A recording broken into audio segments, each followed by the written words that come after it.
Introducing first, our boxer from the blue corner. He's wearing red trunks with white trims. He weighs in at 118 pounds. He is representing the El Tigre Boxing Stable of Mandaluyong City. Ladies and gentlemen, John Aldous Apri. And his opponent across the ring, fighting from the red corner. He's wearing maroon trunks, bearing the Philippine flag. He weighs in at 118 pounds and representing the Johnny Elorde Boxing Stable of Sucat, Paranaque. This is his professional debut. Ladies and gentlemen, introducing John Iman Dayo.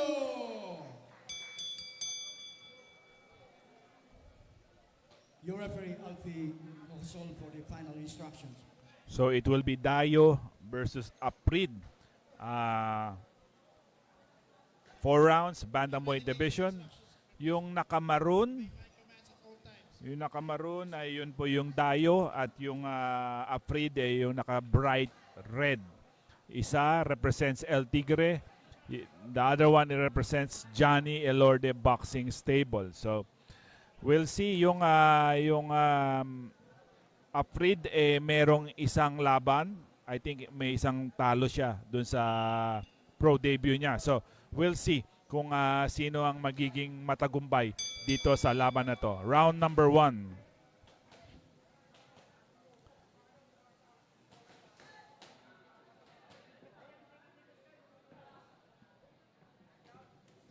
Oh, that left did connect for Dayo.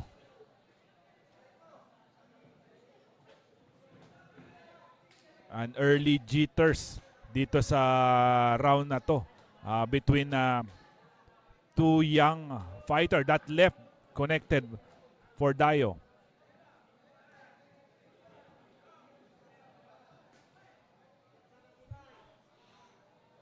I think the basic fundamentals of Dayo is very well established kasi yung jab niya nandun, try to set up his power punches. So we'll see how it will materialize. Third man in the ring, Alfie Hokosol.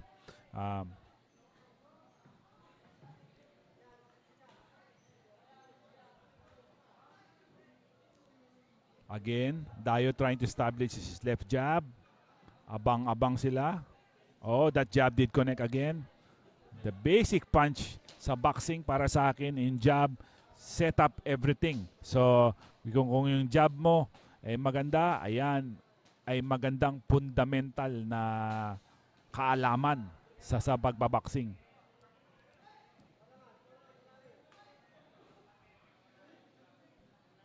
So far, wala pang binibigay si Aprid dito sa laban na to. But I know sooner or later, kakasan na tong Aprid. He's trying to test the body of Dayo.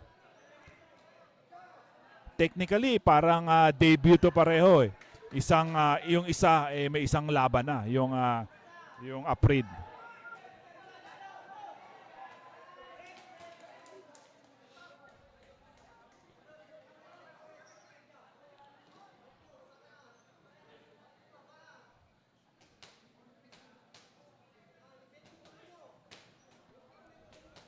Aprid trying to go inside pero medyo hindi siya successful at that time around on trying to pin or trying to nail Dayo. Magandang stance ton Dayo and he is being coached by Dennis Laurente, a former WBC champion also.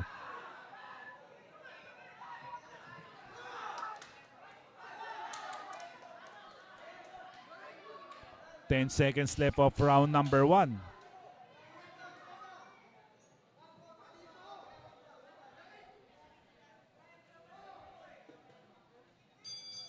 End of round number 1. Salamat sa nanonood sa inyo. Kay Glenn Sumingit Good luck daw kay Eman. Thank you for watching. Yung Avila, I think wala namang lalaban na Avila ngayon dito. I think yung Avila for tomorrow sa April 12, doon tayo sa Elorde Tandang Sora. Live din sa Elorde TV yun bukas. So abangan nyo, back to back live ng Elorde TV.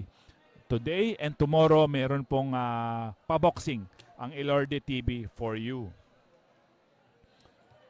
Oh, sabi ni salamat sa panonood kay Jeven Villasite. Isa pong magaling na minimum weight rin po nating boksingero dito sa atin sa Pilipinas. So sabi ni Mamar Dukot, congrats daw kay Buboy, kay Marix Dukot. Thank you for watching.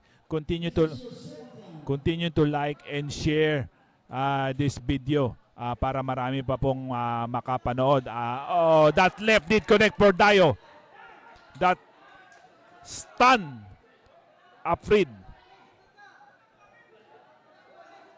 Lakas ng kaliwang yon. That's connected to the jaw of Afrid. Afrid is hanging there. Medyo malakas din yung tumama sa kanya. And magaling siya. Magaling for as early sa kanyang career. Magaling siya humawak at marunong siyang mag-leverage pag medyo nasaktan siya. So, veterano na rin siguro to. At marami-rami na rin siguro mga experience to sa pagbaboxing. So,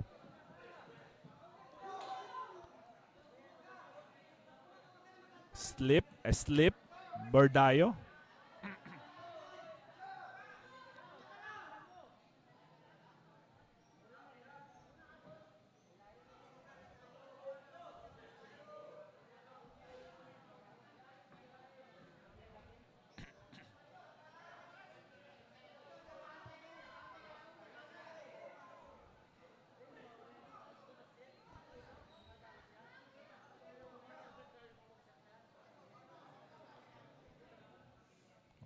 Salamat Coach Roel Dorano for watching here in Elorde TV. Thank you for watching. Nandito na po tayo sa round number 2 of this 4-round bantamweight affair between John Emandayo, yung po naka-maroon, at John Aldush Afrid, yun naman naka-bright red from El Tigre Boxing Gym. Medyo walang activity so far on the midpoint of round number 2. So, Dayo trying to accelerate his punches pero hindi siya tumama ng malinis na suntok doon.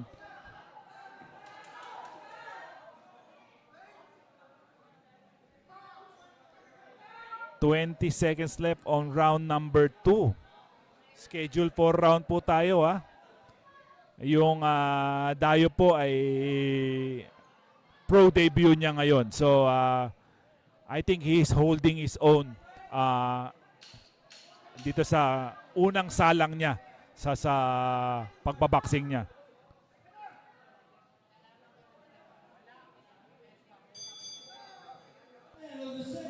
End of round number 2.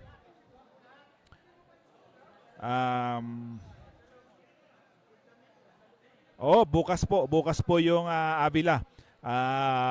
Mapapanood rin yun po yun sa Elorde TV bukas. JJ Torbiso, Kabalihog, shoutout from KSP. Kamusta kayo dyan sa lahat ng mga kaibigan ko dyan sa KSK at saka kay Ma'am Sai sa bumubuo ng KSK Kalayaan Sports.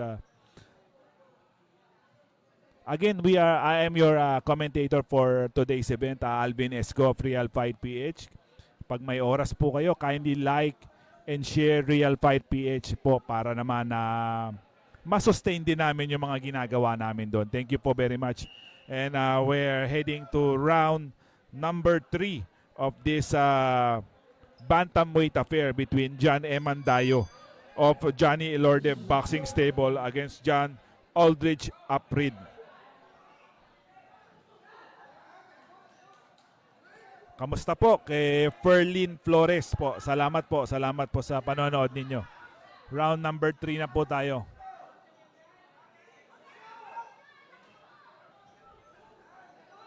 Chris.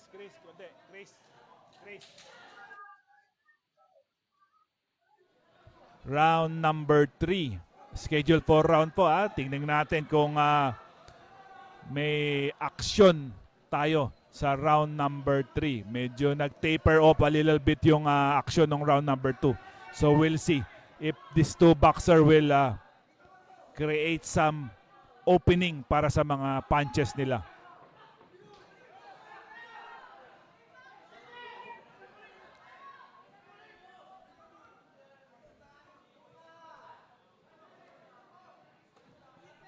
Thank you for sa mga comment nyo, sa mga reaction nyo, kung sinong nakikita nyong lamang. Salamat po sa pag-comment and thank you for sharing that passion with me today here in Elorde TV.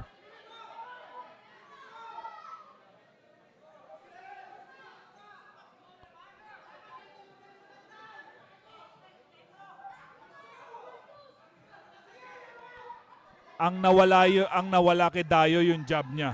Yung talaga yung first round pinakita niya talaga yung mga matutulis na jab niya. Pero from second to third nawala yung jab ng Dayo and he is trying more power and punch. Tinamaan siya doon.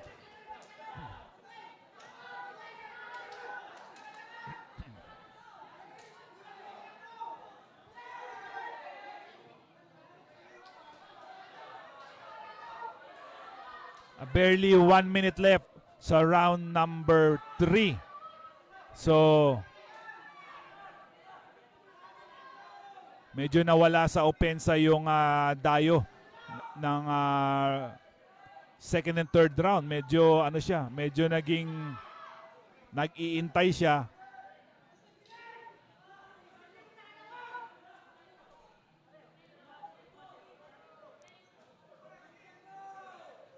Oh, that jab connected for Aprid.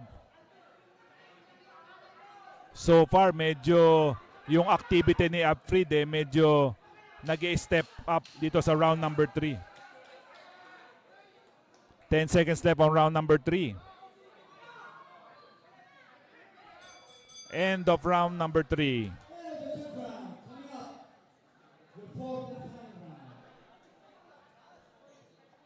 Oh, sabi ni Sugar Ray, magaling daw yung John Abdosh.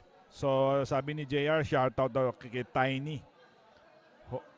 Homestay. Kung sino ka man, shoutout ka niya. So, we're going to the final round of this 4-round affair between John M. and Dayo. Will he taste his first victory today, or John Alfred finally get his win number 1 on his young career? We will see kung anong mangyayari dito sa round number 4.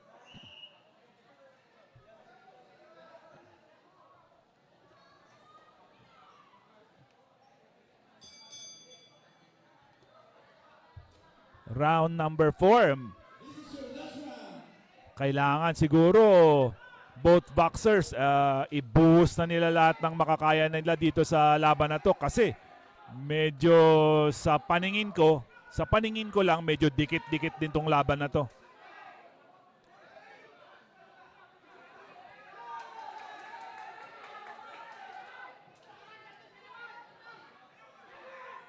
So far to the start of round number 4, medyo yung Aprid is trying to pressure a little bit more dito sa laban na to. Jab, connected Bordayo.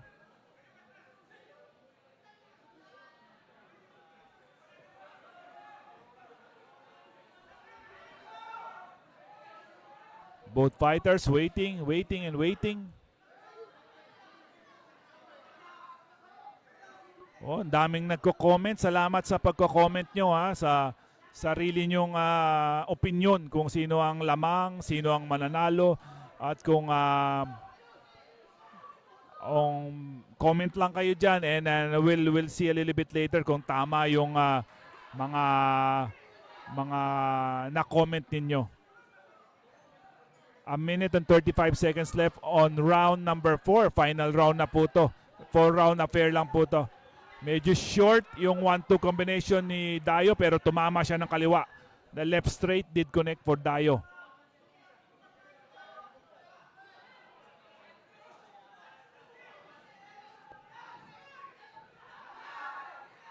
That overhand, that 2 overhand by Dayo, 1 did connect partially sa head ni Afrid. 1 minute left on this fight. So, kailangan buhos na.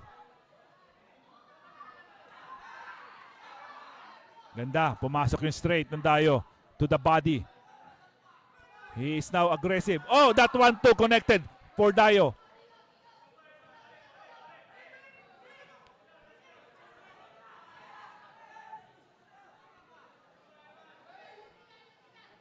This is the way to finish the fight. Kaya kailangan aggressive ka and show the judges na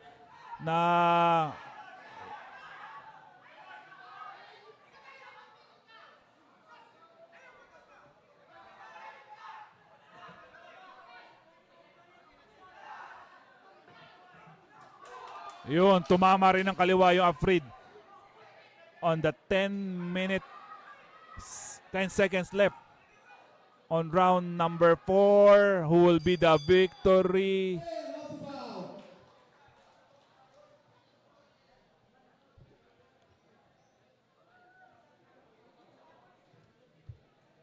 So we'll see a little bit later kung sinong mananalo. Sa tingin nyo ba, sa lahat ng nanonood at nakakita ng laban na to, sa tingin nyo who has the edge on winning this fight? Will Team Dayo get his debut fight, o yung John Afrid finally nailing win number 1? Ano sa tingin niyo? So we'll see. Mag-comment kayo para malaman natin kung ano yung yung damdamin nyo dito sa laban na to.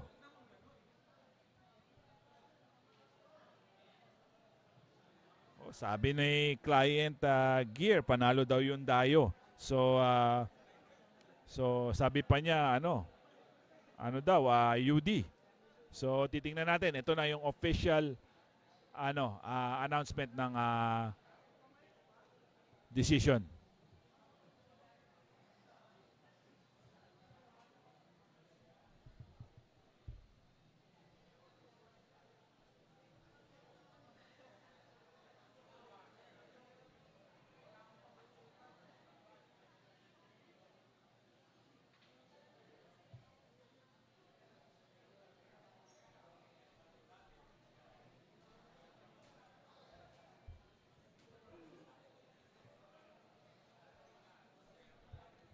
Sabi ni Boy Ortiz, Dayo, panalo dyan. O, okay.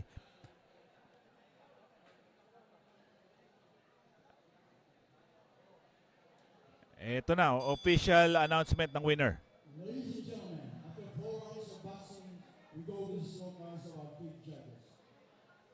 Judge Eduardo Nobleza has it 39 to 37.